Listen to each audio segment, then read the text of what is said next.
For the Care Visions Healthy Aging Book Club in December, we're going to read a timeless classic, A Christmas Carol by Charles Dickens. Now, you may think you know the story already because you've seen so many adaptations of it. However, this is a book that really deserves to be read and read again. I read it every single year.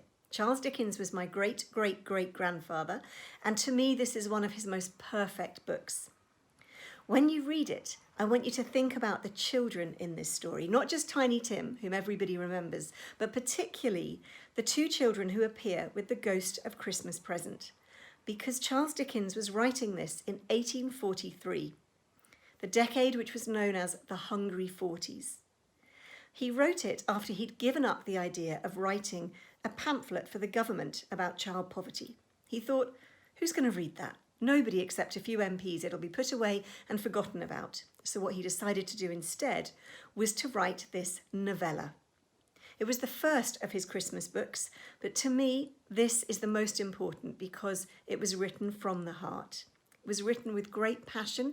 He wrote the whole thing in just 6 weeks, and it was his protest against child poverty. What he wanted his readers to realise was that everybody has a bit of Scrooge in them, and that everybody has to embrace the changes that he wanted people to embrace, to make the effort to make the world around them a better place.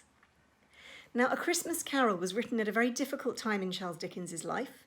He was struggling financially, and his publishers thought that a book about Christmas was a bit of a crazy idea. They weren't really very keen on publishing it. So he paid for a lot of the publishing costs. He didn't completely self-publish it, but it was kind of semi-self-published. It was the first of what would be 5 Christmas books.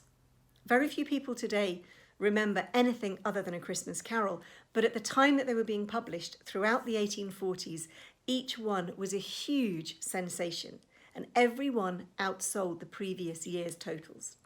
A Christmas Carol was published in 1843 and has never been out of print. That's over 175 years of this book being read, translated, and talked about all around the world. I really hope you'll join me to discuss it in our December Care Visions Healthy Aging Book Club. Thank you.